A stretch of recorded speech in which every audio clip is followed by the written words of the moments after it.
नमस्कार, मैं हूं आशुतोष और आप देख रहे हैं सिटी पोस्ट लाइव। बिहार की राजनीति की अगर बात करें तो जो हाई प्रोफाइल सीट है उसमें से दरभंगा आजकल सुर्खियों में सबसे ज्यादा है। कभी एम्स को लेकर, तो कभी एयरपोर्ट को लेकर, तो कभी मिथिला और मैथिली को लेकर, और कभी कभी तो संजय झा को भी लेकर। तो आप समझ ही गए होंगे कि आज हमारे इस इंटरव्यू में हमारे स्पेशल गेस्ट संजय झा जी हैं और कई सारे मुद्दा है मिथिलांचल से लेकर के, मैथिली से लेकर के, और उसके साथ साथ लगभग अब जो हमारे सूत्र हैं, हालांकि ये तो इस चीज़ की पुष्टि नहीं कर रहे हैं, लेकिन जो हमारे सूत्र हैं उसके हिसाब से लगभग ये स्पष्ट हो चुका है कि ये भावी प्रत्याशी एनडीए के दरभंगा लोकसभा सीट से होंगे। तो तमाम जो मुद्दे हैं, मिथिला से जुड़ा हुआ जो मुद्दा है, दरभंगा से जुड़ा हुआ जो मुद्दा है, उस पर हम आइए बात करते हैं जनता दल यूनाइटेड के नेता संजय झा जी से। सर, सबसे पहले बहुत बहुत स्वागत है आपका। Thank you. और लगभग अब यह स्पष्ट हो गया है, जो हमारे सूत्र हैं, हालांकि आप पुष्टि नहीं करेंगे, कि आप दरभंगा के प्रत्याशी होंगे। कितनी सच्चाई है इस खबर में? नहीं, अभी तो मान लीजिए रैली हम लोगों की खत्म हुई है और प्रत्याशित रैली थी प्रधानमंत्री और नीतीश जी का जो यहाँ और रामविलास जी का जो कार्यक्रम हुआ, और उसके बाद हमको लगता है आचार संहिता भी आने वाला है, तो डेफिनेटली अगले एक वीक में कौन कैंडिडेट कहाँ लड़ेगा वो पार्टी और अलायंस तय करेगा।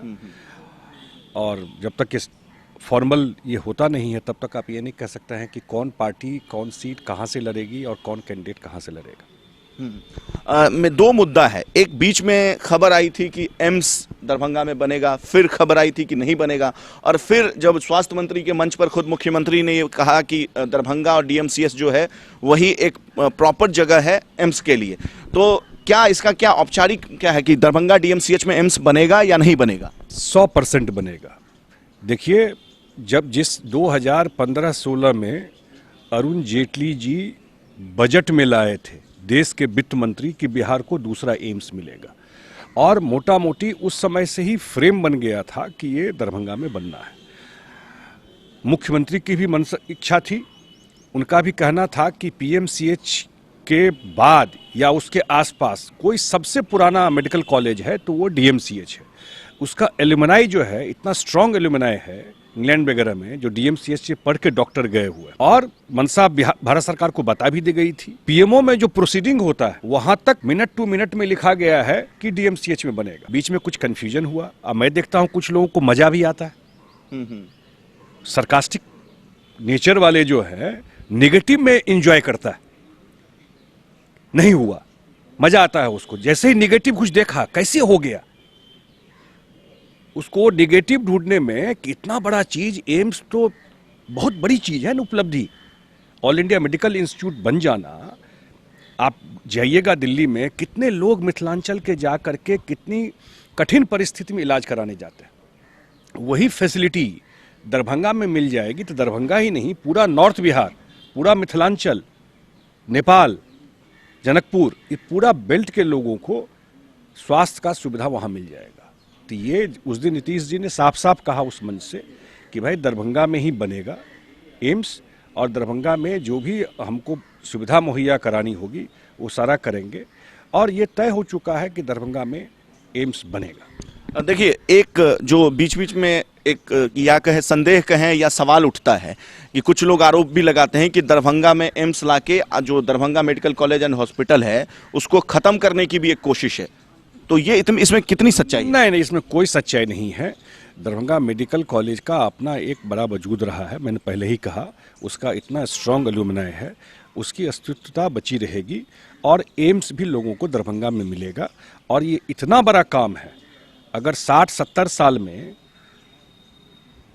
इतने सारे लोग हुए पॉलिटिक्स में, वहां आप एक इंस्टीट्यूशन बता दीजिए दरभंगा में आया हो, अभी उस क्षेत्र से आता है, मुझे बताइए ना कोई एक इंस्टीट्यूशन जो लोगों के बेनिफिट का एक बड़ा कोई संस्थान पिछले 60-70 साल में दरभंगा में आया हो, एक नाम बता दीजिए केंद्र से। एक चीज नहीं आया। आज एम्स वहां आ रहा है और एम्स वहां बनना है। आप इमेजिन कीजिए, जो वैसे भी हेल्थ का बहुत बड़ा सेंटर रहा है दरभंगा, डीएमसीएच में इलाज कराने हम लोग भी जब बच्चे थे तो देखते थे कि सबसे बड़ा इकोनॉमी, सबसे बड़ा एक्टिविटी का केंद्र डीएमसीएच की वजह से दरभंगा रहा। अब एम्स बन जाएगा तो आप इमेजिन कीजिए जो कितना बड़ा उस सिटी का, उस जगह का दरभंगा का प्रोफाइल बदल जाएगा। इलाज के साथ साथ इकोनॉमिक एक्टिविटी कितनी बढ़ जाएगी। अब बात समझ रहे हैं मैं क्या बोल रहा हूँ। पूरा का पूरा इकोनॉमिक एक्टिविटी बढ़ जाएगा एम्स के खुलने से उस क्षेत्र में। तो इसलिए एम्स तय हो चुका है। जब नीतीश जी की प्रतिबद्धता है, जो उस दिन नड्डा जी के मंच पे उन्होंने कहा कि भाई इसको तय करके सेटल कर लीजिए। अगर अफसर कोई फाइल में इधर उधर लिखता है तो सरकार का काम है उसको ठीक कराना। तो ये मनसा यहाँ भी और केंद्र में, और नड्डा जी भी ने आश्वस्त कर दिया। मनसा बन चुकी है कि दरभंगा में एम्स बनेगा।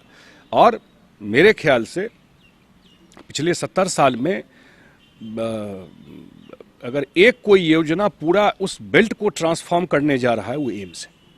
पूरा रूप बदल जाएगा पूरा का पूरा मिथिलांचल का उसके बाद, और खास करके दरभंगा का। और रूप ही नहीं बदलेगा, पटना के बाद बिहार का सबसे महत्वपूर्ण शहर दरभंगा बन जाएगा एम्स खुलने के बाद। अब मैं दरभंगा एम्स से थोड़ा सा एयरपोर्ट के बारे में आपसे डिस्कस करूंगा कि एयरपोर्ट का उद्घाटन हुआ, शिलान्यास हुआ, खुद मुख्यमंत्री ने किया, उसमें सुरेश प्रभु भी थे, आप भी थे उस सभा में। मैं विवाद की बात नहीं करता हूँ वहाँ पे क्या हुआ क्या नहीं हुआ। शिलान्यास हुआ, आपने कहा कि जल्द ही उस पर उड़ान भी भरेगी स्पाइस जेट और तमाम जो बाद में जो बाकी विमान आएंगे। तो कब तक ये मतलब वहाँ से उड़ान भरना शुरू हो जाएगा? देखिए, एक साथ दरभंगा और पूर्णिया हुआ था उड़ान स्कीम में। पूर्णिया में बहुत एक्टिविटी नहीं हो पाया अभी।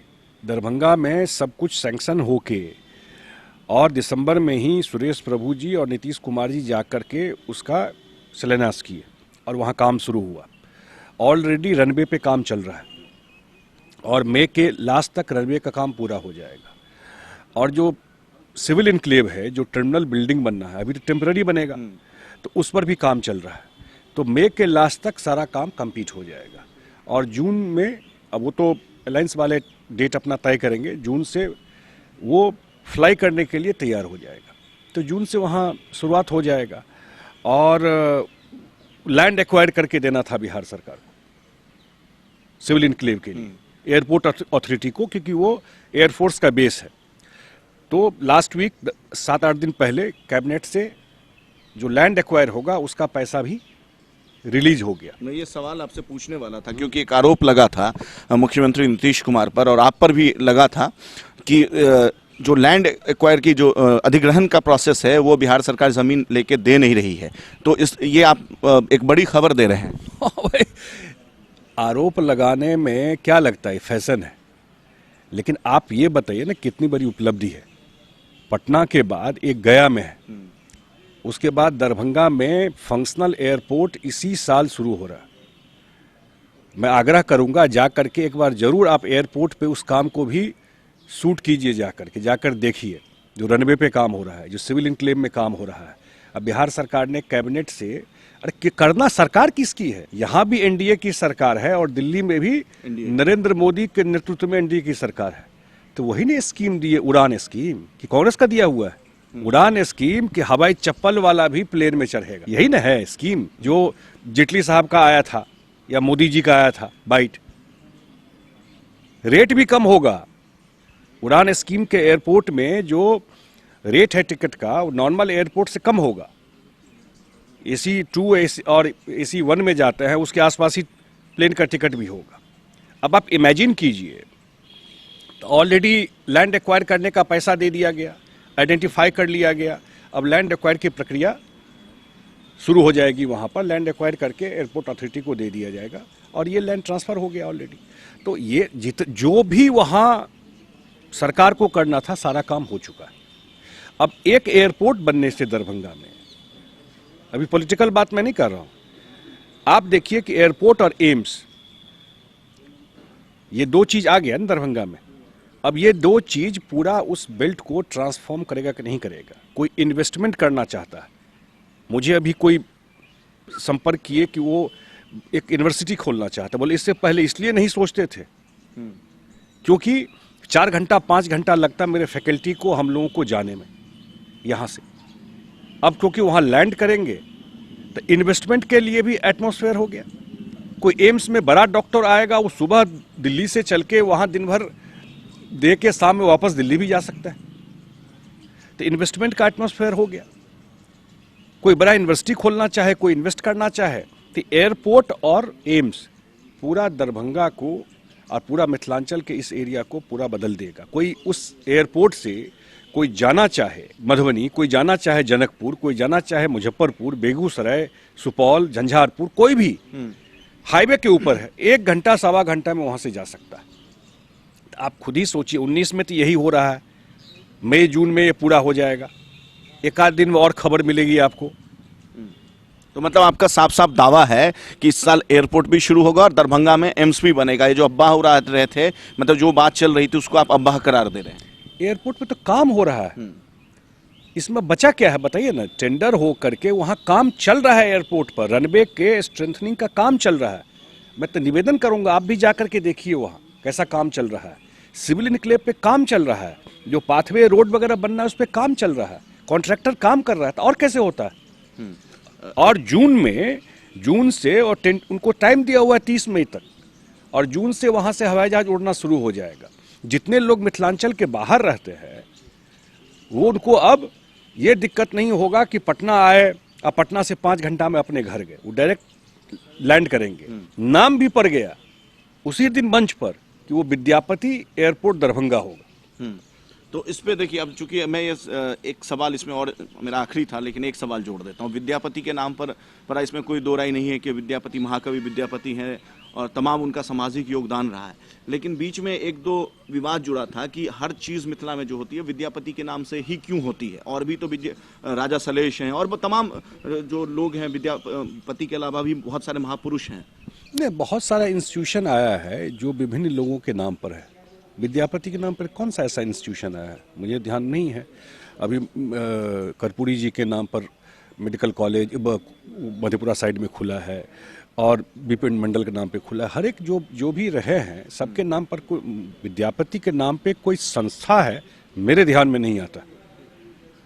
विद्यापति पर्व मनाता है, मिथिला यूनिवर्सिटी हो, संस्कृत यूनिवर्सिटी हो, कहाँ कोई विद्यापति के नाम पर है, या कहाँ कोई मैं बड़ा वो देखता हूँ कोई संस्था विद्यापति तो हम लोगों के आदर्श है पूरा मिथिला के, तो उनके नाम पे तो मेरे ख्याल से शायद पहला ही इस स्तर का तो पहला ही संस्था होगा। उनका बहुत बड़ा ट्रिब्यूट है विद्यापति के लिए। अगर नीतीश कुमार ने और नरेंद्र मोदी ने तय किया कि विद्यापति के नाम पे ये एयरपोर्ट बनेगा, वो तय हो चुका है। मुख्यमंत्री चिट्ठी भी लिख दी, फॉर्मल लेटर भी जाना होता है यहाँ से, वो लेटर भी चला गया कि विद्यापति जी के नाम से ये एयरपोर्ट होगा। मैं लार्जर पिक्चर आपको बताता हूँ कि ये दोनों चीज़ पूरा मिथिला को और दरभंगा को के रूप को बदल देगा। हेल्थ के सेक्टर में, इंफ्रास्ट्रक्चर के सेक्टर में, इन्वेस्टमेंट के सेक्टर। तो ये थे मेरे साथ जेडीयू के नेता संजय झा, जिनका स्पष्ट रूप से कहना है कि वो अब तक किसी भी तौर पे जनप्रतिनिधि तो नहीं रहे, ना एमएलए रहे, ना एमपी रहे, लेकिन फिर भी उन्होंने मिथिला के विकास के लिए तमाम मुद्दों पे काम किया है। इसके साथ साथ 2 बड़े मुद्दों पे उन्होंने बड़ी ही स्पष्टता के साथ ये कह दिया है कि चाहे वो बिहार का दूसरा एम्स हो वो भी दरभंगा में बनेगा, और जो एयरपोर्ट है, जो हवाई यात्रा है, वो भी दरभंगा से इसी वर्ष शुरू होगा। तो यानी कि स्पष्ट रूप से इनका कहना है कि इन्होंने विकास कार्य किया है बिना जनप्रतिनिधि रहे हुए, तो आगे भी ये करते रहेंगे। बाकी और भी कोई लेटेस्ट अपडेट आएगा बिहार के नीति से तो हम सबसे पहले आप तक पहुंचाएंगे। तब तक के लिए कैमरा सहयोगी कृष्णा के साथ मुझे दीजिए इजाजत, और देश और दुनिया की खबरों के लिए देखते रहिए, पढ़ते रहिए सिटी पोस्ट लाइव।